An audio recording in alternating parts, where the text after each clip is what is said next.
is going on? No horsing around, family. Zach Boyd, James Boyd, back at it again. Another Wednesday edition live stream. And guys, as always, this live stream is powered by WagerWire. If you haven't had a chance, go over there and check them out. You can shop bets. You can trade bets at the very end. You can even cash in early. Be looking out for that app that's going to come out next year. Join the waiting list.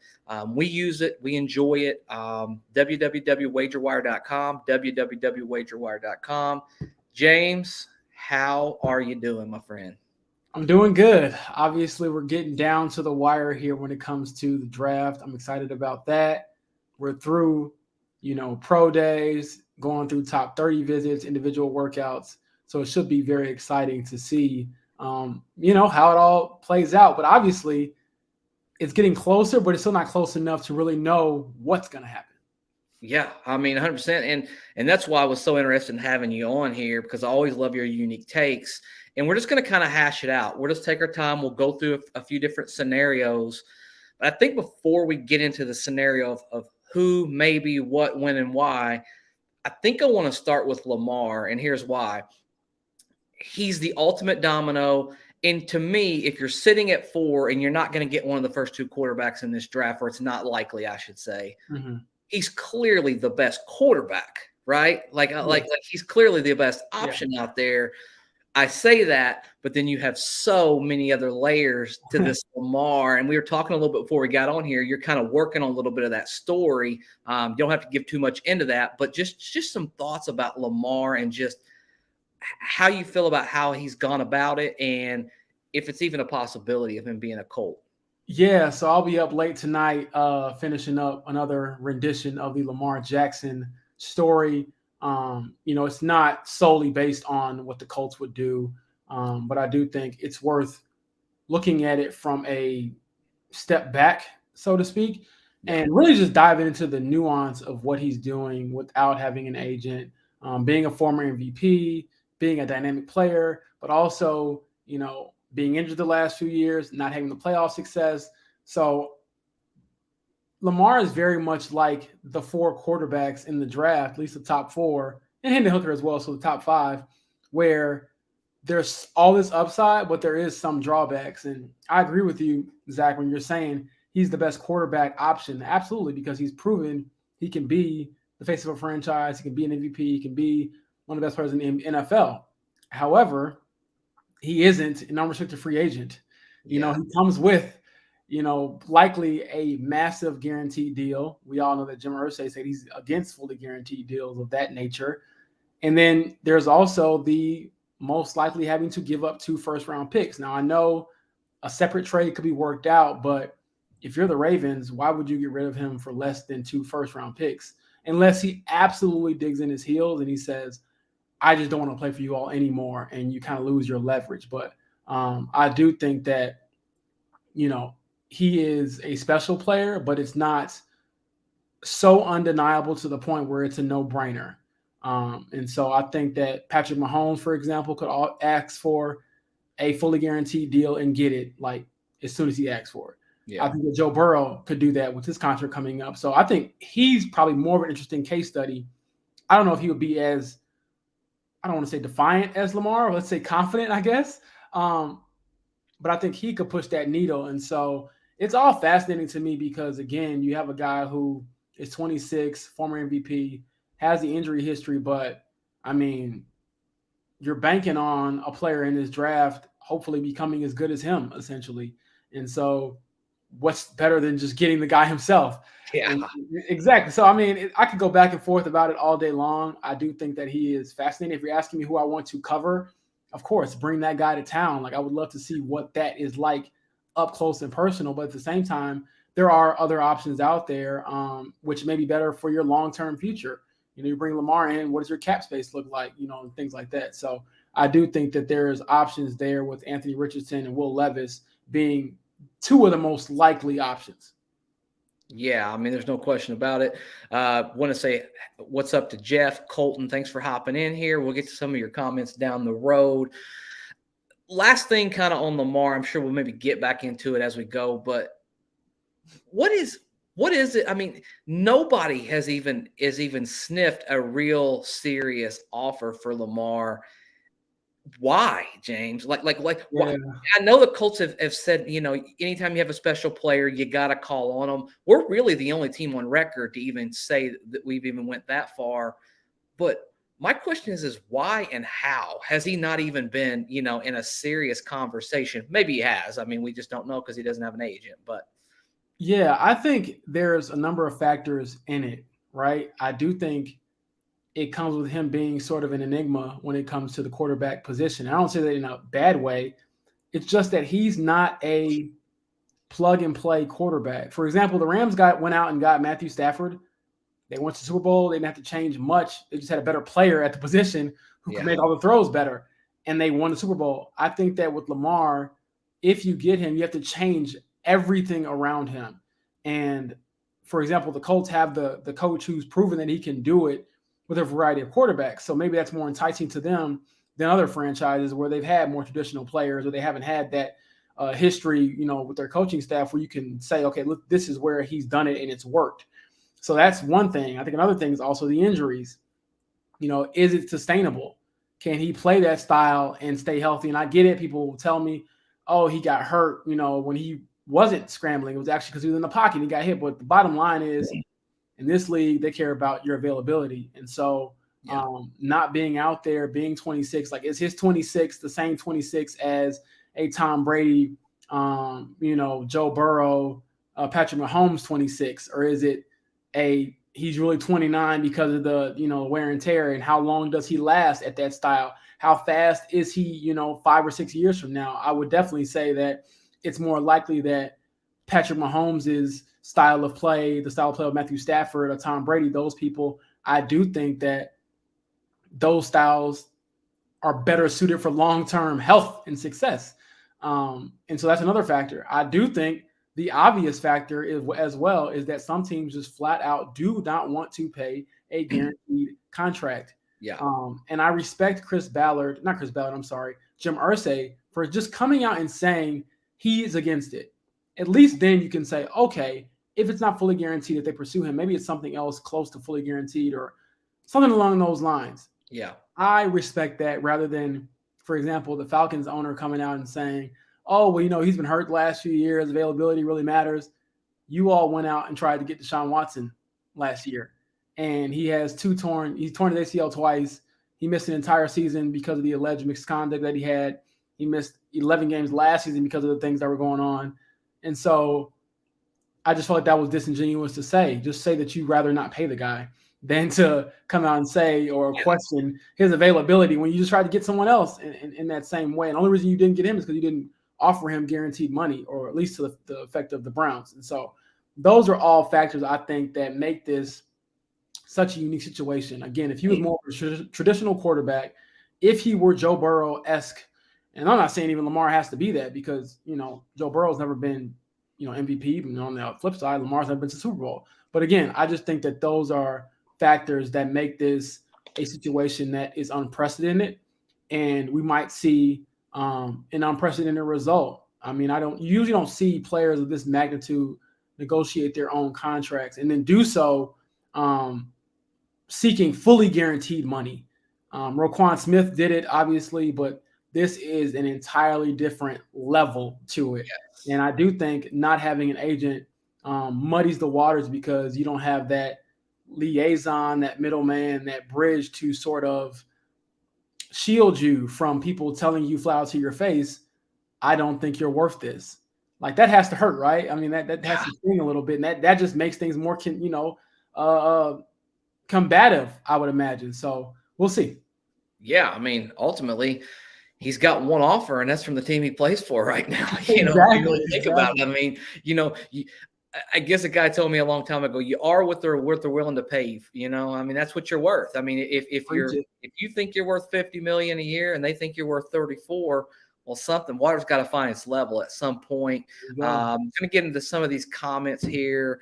We'll kind of skip over to the next part of this. What would it cost us to move up to pick number 3? And B, will we move up? Jeff asks for James here.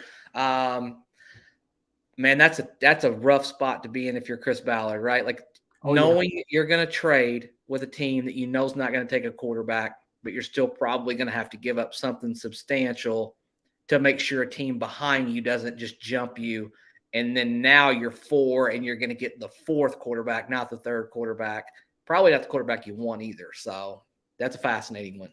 Yeah, so I did some research on this in the last piece that I had on The Athletic. Go check that out. The comments were fantastic. It was like Lamar Jackson versus, trading up to number 3. And I do think that for trading up to number 3, that option, my biggest thing if I'm Chris Ballard is protecting my first round picks. I'm not giving up, 2024 first round pick to go up one spot in this year's draft. Yeah. However, as much as I want to hang on to like my second round picks, I wouldn't give up this year's second round pick. Maybe next year, if that's what it takes, if that's the negotiation process, if that's what's going to make sure that I can box out the other teams from moving up, say this year's number 4, next year, 2024 second round pick, and this year a 5th round pick because you got 3 of them, something like that. Yeah. Would that move the needle? I just think that that's even still more realistic than, trying to get Lamar or trading back. So if I'm Chris Ballard and he said this, he has to be convinced. They haven't felt that way yet, but I do think you're going to get to that point, and I would be shocked if you just don't feel like there's anyone worth moving up for. And if it isn't, fine, don't do it. But I just don't see how you can believe in a guy. And in my opinion, if it's Anthony Richardson, because of the hype around him, if you believe in him, I don't know if you can wait at 4 and hope that he's there. Ideally, you'd like that to happen. And I do think, this could take some time. Like, I don't expect the Colts to make a move tomorrow, even if they are going to do that. It might come on draft night because you just never know how it's going to play out. So those are big factors to think about and why I don't envy being Chris Ballard at all. Yeah, exactly, man. That's why they only have 32 of those jobs in the NFL. Oh, man. Guys, thank you so much for hopping in here. We've got a few in here as we get going. If you haven't already joined the Snow Horsing Around family, we ask you to do that. Like, rate, review, share, and subscribe. And then when you're done doing that, head over to The Athletic and check out James's work. He does a great job over there. So we're really thankful to have him on here and get this time. So just keep firing away with the questions. Let me throw another scenario at you at number 3. What if CJ Stroud or Bryce Young fall to 3? Does that change your mind at all on how aggressive you would be to trade up to 3 at that point? Let's just say, for argument's sake, let's say CJ Stroud is sitting right there at 3. There's teams calling on that, but that is clearly your guy. Does that change the compensation that you might be willing to give to go get a guy like that versus just sitting there at 4 and letting someone pick them right in front of you? Yeah, I think if one of those guys falls, you move up to 3. Now, mind you, other teams are going to want to move up to 3 as well. But I think that absolutely has to be on the table. That changes the calculation because to me, CJ and Bryce are the 2 best prospects easily because of their skill sets and their production in college, what they were able to do with their respective teams. I think that gives teams a little bit more assurance as opposed to caution or nervousness because you've seen them do it on the biggest stages and do it for multiple years. And so that's my takeaway from that. I do think it's highly unlikely that those 2, one of those 2 drops somehow. Stranger things have happened, I guess. And if you're a Colts fan and you're really, really optimistic, you hope and maybe you sneak into one of these draft rooms or something and steal away the card and put a different name on there. And so don't know if that comes with any felonies or something like that. But I think that would absolutely change the calculation because those 2 to me are here and there's a gap. Yes. And then there's Will Levis, Anthony Richardson. And again, I've seen some of the comments saying, they could rate them, pretty close and feel comfortable. That's good as well. And I will point out, and I've been hammering this point home the last week or so, Will Levis still has upside. He could still be a really good quarterback in the NFL. So I don't want to discredit what he did in college and just only talk about his flaws. Like one of the benefits of having him, I think, is one, he has had that experience of being up and down and kind of getting humbled by the sport, which is a good thing. He's been in 2 NFL-style offenses before. which again will help his transition to the NFL. His teammates and his coaches love him, and I think that's something that matters when you're trying to command a room. And so maybe those things aren't as polished with an Anthony Richardson when it comes to the leadership qualities or commanding a locker room and things like that. And you got to keep in mind he's only 20. Wikipedia says he's 21. He's only 20. We were able to confirm that at his pro day. He's only 20. And so that's something to keep in mind. And I do think there's upside for both guys. And again, it comes down to how much you value and what you value. And then also how much you want to lean on Shane Steichen and his expertise. I believe he's going to have a big say in that as well. And my colleague Zach laid that out pretty well this morning. Yeah, I mean, it's open game. It's lying season. Teams are trying to get the best read that they can get as far as that goes. Now they have made a little bit of news here recently. Looks like that they've made their rounds with these quarterbacks. Right, they're going to have some in for a top 30 visit. Also doing some private workouts. Have you heard any chatter about how any of that's went? I know the Colts are extremely, James, tight-lipped when it comes to stuff like that. Yeah. Like, I don't even know I don't know anybody in the world could get anything out of Chris Ballard at this point. But have you heard anything about how any of those visits went to this point? Yeah, they've been super tight-lipped. If I knew, I definitely would have tweeted it out or wrote a story on it. Honestly, I don't think we're going to hear very much on their end. And I know for a fact that's their intention. They want to make sure that they keep everything coy. And the reason why is because you don't want to show your hand.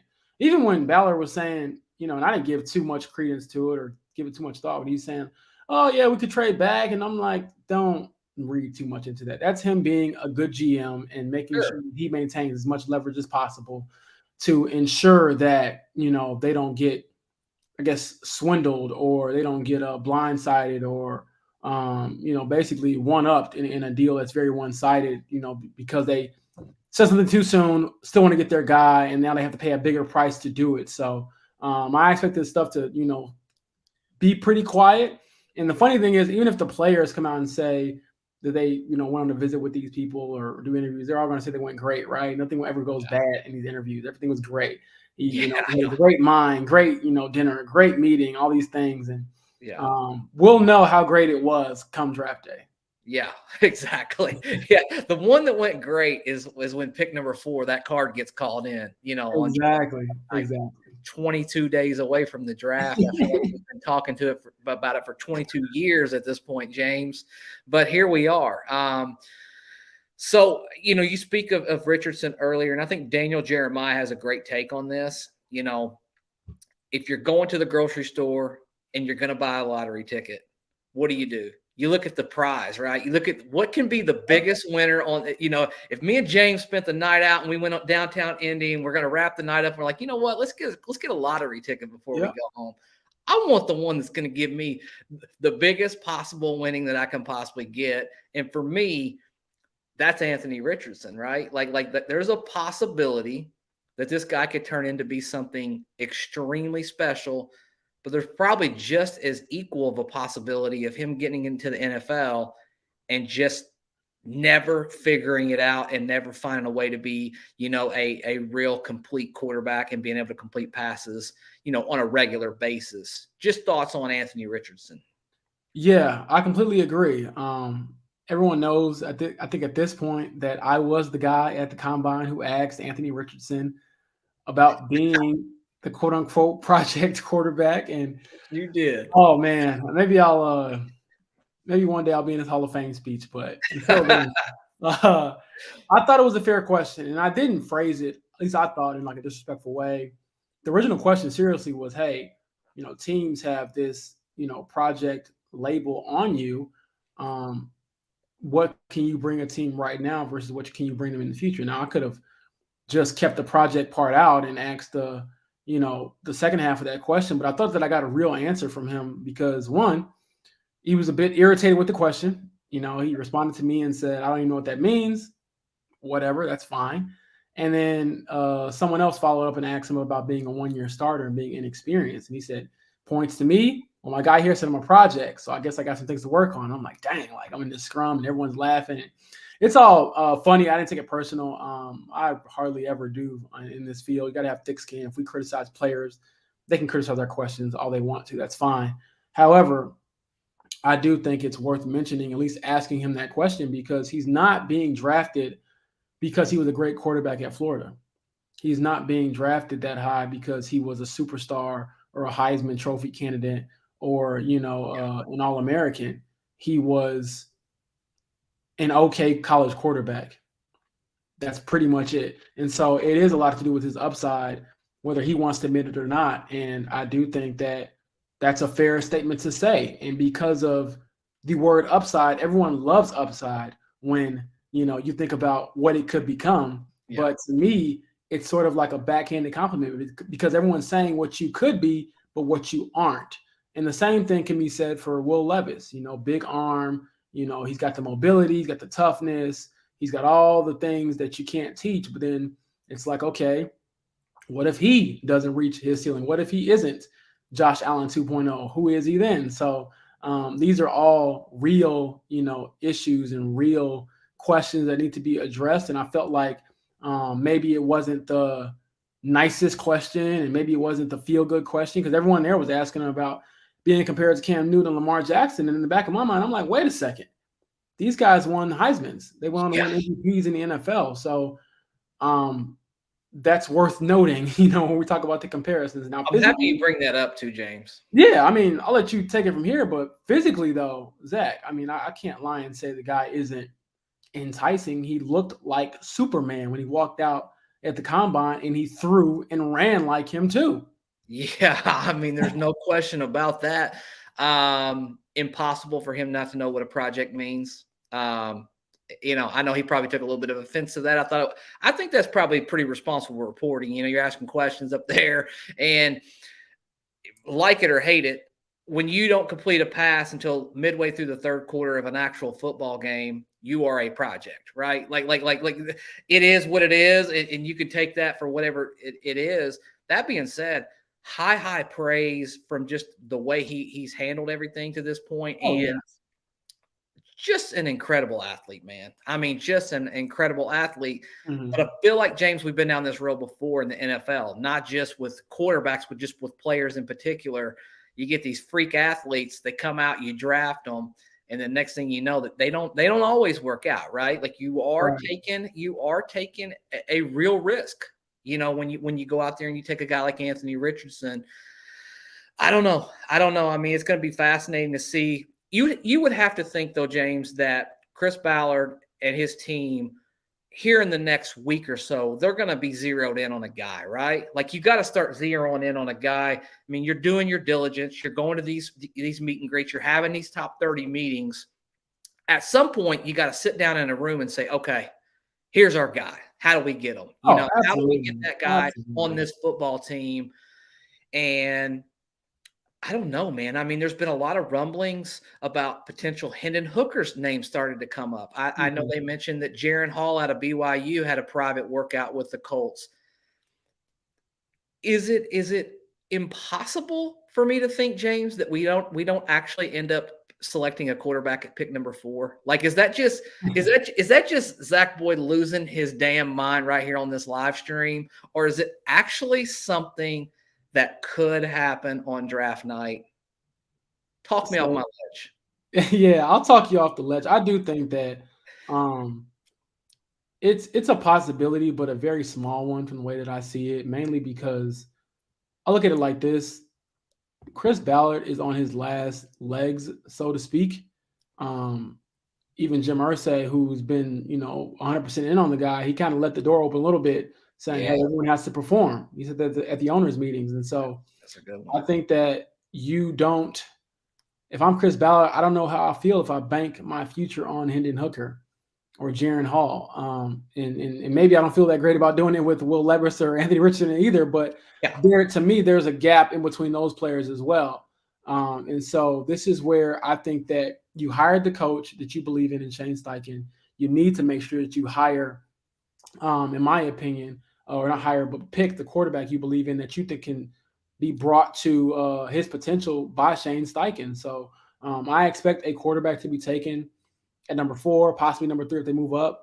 I'll be shocked if they just went like best player available and got like Will Anderson for some reason. If a team jumps to number 3 and they didn't, I just think that this is all stuff that they've weighed so far. And at some point, you got to get some skin in the game, and Yeah. you got to bet on yourself and what you think you can do to build a team.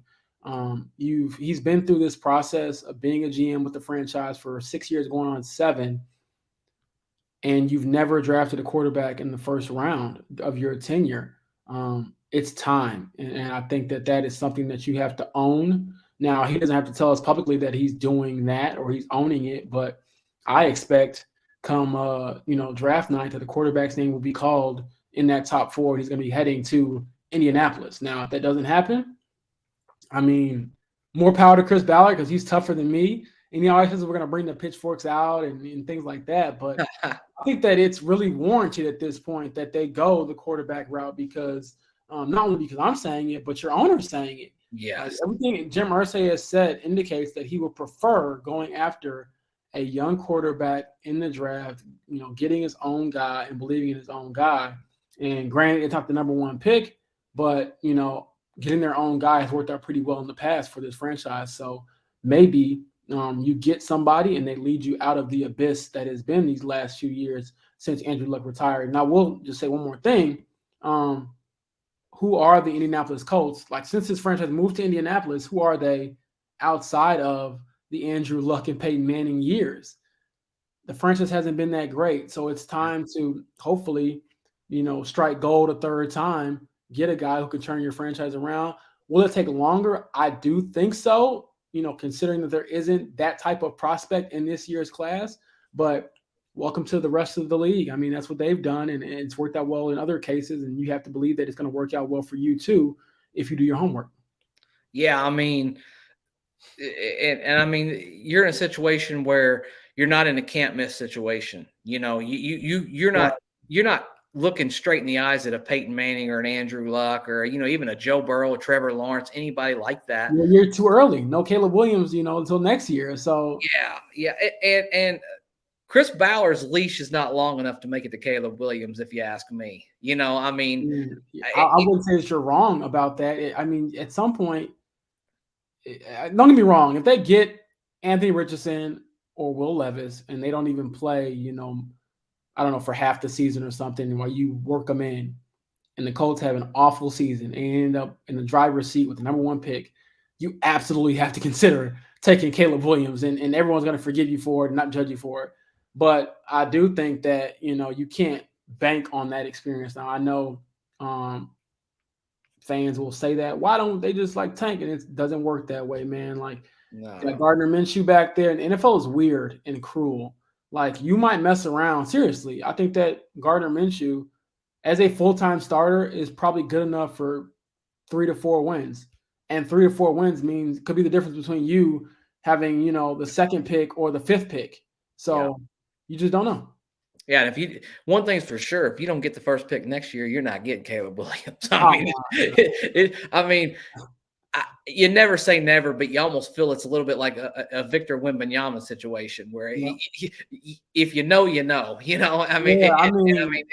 They're going 1. I mean, it's that simple. Barring injury, he'll be number 1, and unless some team that doesn't need a quarterback just has an awful season. But even then, I'm like, if your season is that bad, who's your quarterback? And then do you believe in them? And do you take a swing? I mean, even if the Texans came out and got C.J. Stroud or Bryce Young and they had an awful season and ended up with the 1st pick, would they take Caleb Williams?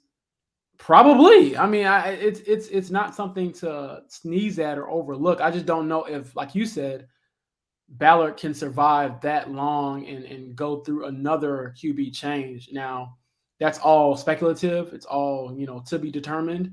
But I think he needs to, trust what he's got going on right now and focus on that and try to get this thing, just pointed in the right direction. Like, I don't think that they have to have a fantastic season or have a winning season or anything like that. They just have to show signs of life and at least the wheels moving, in the right direction. Yeah, and I mean, you brought up a great point, and I want to kind of double back to it. Jim Irsay, for the first time, I feel like I've been covering it for a little bit. he publicly kind of put the feet to the fire a little bit when he said, Chris Ballard, everybody, he grouped everybody, coaches and everything. But I think we can kind of read the tea leaves when it comes to that. Chris Ballard in particular, it's the first time he's publicly said that we're holding these guys to a certain standard and we expect to win, and we expect to win in a big way. Just some thoughts of that. I wanted to kind of expand on that conversation that he had. Jim does a really good job. I think sometimes they wish he wouldn't be so transparent, Yeah. but he does a really good job of just kind of wearing his heart on his sleeve and just saying what he thinks. And whether that was calculated or not, I think that was it was big for us as fans to hear that, right? Like, we needed to know our owner is thinking with the same thought process as us, because we're tired of losing. We're tired of being off of this, this wheel that we just keep going around and picking these quarterbacks. We're ready to be settled for the next 10, 12, 15 years. And to have Jim Irsay come out and make that stand, if we can hear it, Chris Ballard absolutely knows the narrative, right? Oh, absolutely. He understands what's being asked of him, how unique his tenure has been. I mean, he's had QB changes, coaching changes, and he's been the one constant. And so I do think that there's an expectation there to finally have something to show for. When you're 6 years going on 7, and I believe he's 7 games under 500 as the GM, your team has never won the division. I was about to say conference like I was in the NBA or something.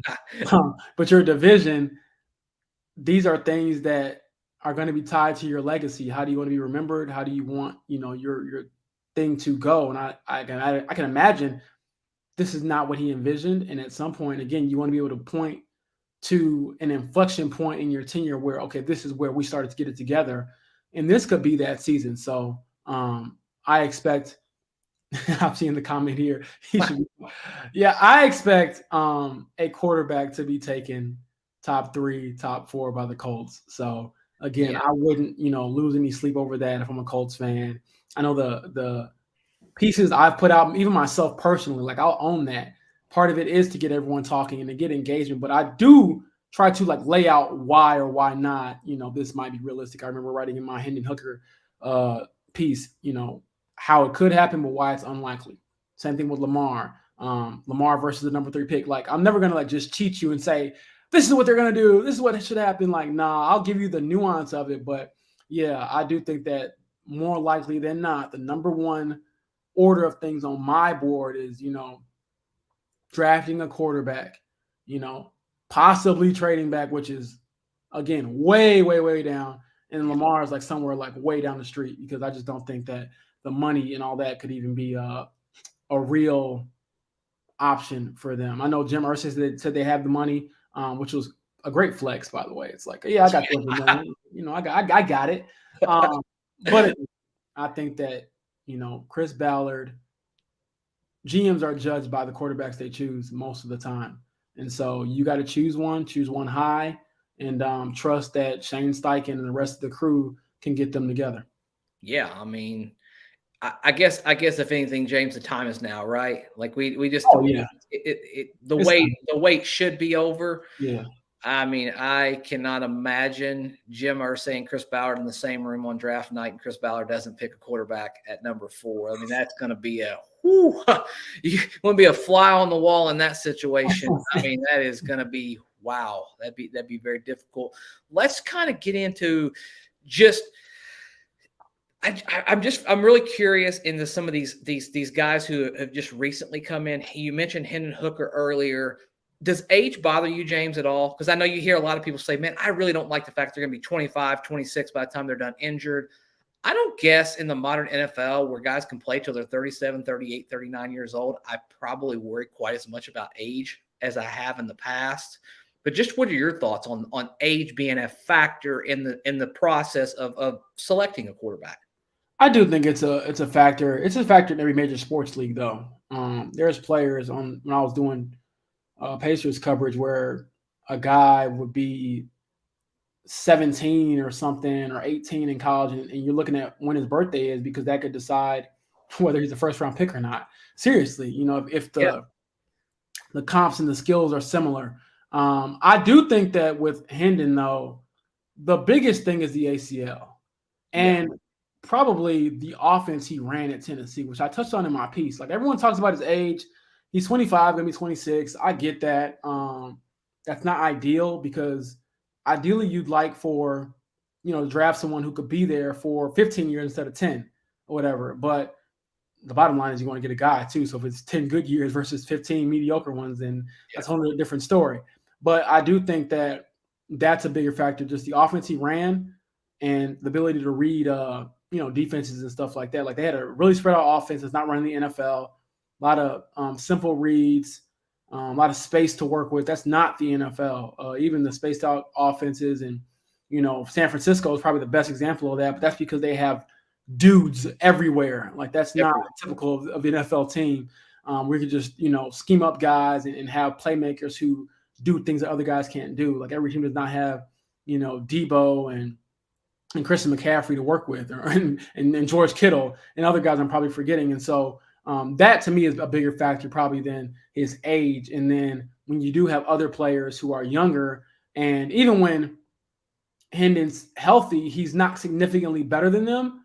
That's probably what's holding him back age-wise. Like if he was like, okay, he's older, but he's way better than Bryce. He's way better than, then it would be a no-brainer because he's still young. Like 25 isn't old. But again, when you're comparable, like the ACL kind of hurt him from being a surefire first-round pick. But had that hadn't happened, it was just the age. I just think that those guys are being put ahead of him because he isn't, lights out better than them. But I do think very highly of Hendon Hooker. If the Colts weren't picking at number 4, if they were in like the late teens or something like that, or in the back half of the draft, or didn't have a first round pick or something like that, I could see a scenario of him being here realistically. But I just don't see that happening when you have other guys who don't have the injury history and are younger and also have, a ton of upside when it comes to arm talent, mobility and things like that. But Hendon is one I think could be, an NFL starter and even be an above average NFL starter for a very long time if he's healthy. And we've seen guys, tearing ACL come back and never have issues again. That's the modern NFL, modern sports. It used to be where you tore your ACL, blew a knee out, it's over with. Your career is done and never the same. But he expects to be ready to go by training camp. And also his experience probably is a good thing as well, just being the guy for 2 years at Tennessee. Like I said, going through the ups and downs, similar to Will Levis. Those are things that I think that will go a long way when it comes to maturity, how to lead a locker room. I just don't think that the Colts should risk their franchise. Not risk is probably the right word, but like I guess bet their franchise on a guy who's that old and coming off an ACL injury.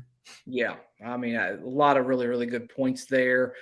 Last topic before we get off here on the live stream, Chris Ballard, free agency. His approach this year has been pretty similar, honestly, James, to the last previous years. Just your thoughts on what he's done so far. Like it, love it, kind of meh on it. I mean, where you at with the free agency approach this all season? I really like the splash at kicker, which I know people will be very mad about. Me I too. don't mind it. I think that it was a great move. I get that Chase McLaughlin had a great season last season. And honestly, if Matt Gay wasn't available, I would expect Chase to be back. He deserved that type of consideration. He had a really good season. But if you look at their careers side by side, it's not close when it comes to who's the better kicker, who's more consistent. And Matt Gay is, and Zach Kiefer, my colleague, has said this, he's a top 5 player in his position. Players who are usually top 5 at their position, at any position, don't become available very often. And so I don't mind them spending that money on him, the biggest, free agent contract for a kicker ever. I don't mind it at all. I think that was a smart move because as much as you want to shore up your quarterback position, wide receiver room, things like that, kicking matters in the NFL. A few kicks here and a few kicks there. Tom Brady doesn't have as many rings as he does. Exactly. Patrick Mahomes doesn't have a couple rings that he does. And so these are definitely factors in these games. And the NFL, even if it's weird, and this, like you can have a really, really talented team and it could still be a 1-score game because that's the NFL and you need people that can get you over the top. So everyone out there complaining now would be very happy if they hit on the quarterback, you're in some close games, and Matt Gay is the reason that you are, let's say 12-5 as opposed to 7-6 7 and whatever. So I think they're 7-10, and so those are things that I think matter. So I like that move. I like getting Sampson. That was a good depth piece. I felt like for the defensive line, that edge group. I even liked the adding Brian for having the more of that depth up front with Grover and Buck. So those are good moves in my opinion. I will say that I'm not too shocked to see that they haven't made that many moves offensively because ding, ding, ding, they don't have a quarterback. And so I don't care what anybody says. That is a huge, huge factor. I don't care if it's a wide receiver, an offensive lineman, a tight end, a running back. When you do not have a quarterback, a lot of players, good players, are not going to come to your team in free agency. And so that's another tangential effect of not having that position secured. I don't know for certain, but with Paris Campbell, for example, they probably could have brought him back, but it might have been the decision for him where he's like, man, I'm coming off my best year. I don't know who the quarterback's going to be. I'm trying to make sure I can get paid. I'll take this 1-year deal in New York with, Brian Dable and Daniel Jones. And, if I catch a few balls here and there and I don't know, have 800 yards and 5 touchdowns, I can get paid, next summer. So these are factors that I think that definitely get weighed into things. And I know Isaiah McKenzie, I asked him about, how weird it is to commit to a team as a wide receiver without a quarterback. And he's like, doesn't matter, this and that. But no disrespect to him, he's not a star. He's not a wide receiver 1 or wide receiver 2, in my opinion. And so when the contract numbers came out for him, it was like, he probably didn't have a huge market to choose from anyway. So it was kind of like, I'll just get in where someone is feeling confident enough in me and what I bring to the table. But for any big time people, I was not surprised at all. I think it'll, they have to be a little bit more aggressive. You want to see, I think, at least a couple veteran offensive linemen, picked up if you're not going to draft them super high in the draft. And so we'll see. But I definitely think that it was a typical conservative year, but maybe more understandably conservative than in years past because you don't have that quarterback. Yeah, I mean, hard to pitch to a wide receiver to come to a football team when he says, well, who's going to be my quarterback? And you say, well, I don't know. That's a hard sell, man. I mean, it's tough. Is. I mean, I'm depending on you to hit my numbers, to get my salary bonuses or whatever the case may be, to feed my family. And if you can't tell me who that's going to be right now, it puts you at a disadvantage, especially if you're not a, Carolina, a Houston, where you're like, okay, maybe we get this young guy and he's ready to go right off the bat and we can just play. Yeah. The likelihood of, I don't know if the Colts will have a 1,000-yard receiver next season. I mean, you didn't have one last year with Matt Ryan, and granted it was Matt Ryan, Sam Ellinger, Nick Foles. It was very dysfunctional, but I don't know if that is going to be the case. So we'll see, but I expect them to fill a lot of holes and at least evaluate some things. They need a blocking tight end. They need some cornerbacks. There's a lot of different things that I expect to be addressed in the coming weeks, whether it's through free agency, just a couple more splashes here or there. But really that draft is where everything matters, man. You can't do it all through the draft, obviously. I don't expect them to make all 9 picks. I expect them in a 5th round or a 7th round to be packaged or something else to move up. But we'll see. I'm excited about it because this will be my first time experiencing, I guess, the draft day sleepovers or however they want to put it. So you got that round 1, and then we're just gonna be locked up, I guess, in the practice facility media room, going through all the picks together. So that'll be fun. Yeah, absolutely. Should be fun, man. 22 days away, you'll be there. You'll be locked and loaded, giving us the best content. What you working on, man? What can they be looking out for you here in the next upcoming days? Yeah, like I said, I have a Lamar story I'm working on. I promise it's not, like I said, just what should the Colts do? What shouldn't they do? I think it's unique in the sense that, okay, this will give you some insight or give you a different perspective on, the whole situation with him, not only for what it means for the Colts, but just other teams around the NFL, most importantly, Lamar. So I'm excited about that. A little bit out of my depth. So a lot of research has to get done because you get so ingrained in with one team that you kind of have to take a step back and learn about some other teams. So I've done a lot of reading and writing today. Excited about that one. Obviously, I got some mock drafts and things like that coming up. I think I got one more. Look out for Dane Brugler's The Beast coming up soon, which is just the greatest draft thing, I think. Yeah. Where you could just really dive into every player scenario, whatever the case may be. That'll be exciting. So those things are coming. I'll have reactions to what he puts out as well on Dane's end. So I know I've been tasked with looking at, he has a 7th round mock draft coming up, as well. I'll have to have a reaction for that. So these are all things that I'm looking forward to and making sure that, keep them on your radar. I'll have some other things going up soon enough. I got stuff up my sleeve as well. Just can't reveal. I want to, trust me, but whenever these come, they will be unique. I'll say that, and they will not be. You can't find them anywhere else besides at the Athletic. So there's my little tease for that. But there we go. Stuff that I can reveal, you can look out for this Lamar story, which will be up pretty soon, the next couple days or so. And again, I think that this is something that reveals the uniqueness of his situation and really helped me understand the situation better as well as a writer. And I definitely want to share that information with you all. Yeah, absolutely, man. Hey, James, we thank you so much for hopping on the live stream tonight. Guys, thank you for being a part of this as well as we get really kind of towards the end run here towards the NFL draft. We're going to be putting out our mock next week. I think we might do a live stream mock next Wednesday. So tune in at 9 o'clock. If you haven't joined our family, go ahead and do that. Tap in, like, rate, review, share, and subscribe. Until next time, as always, go Colts.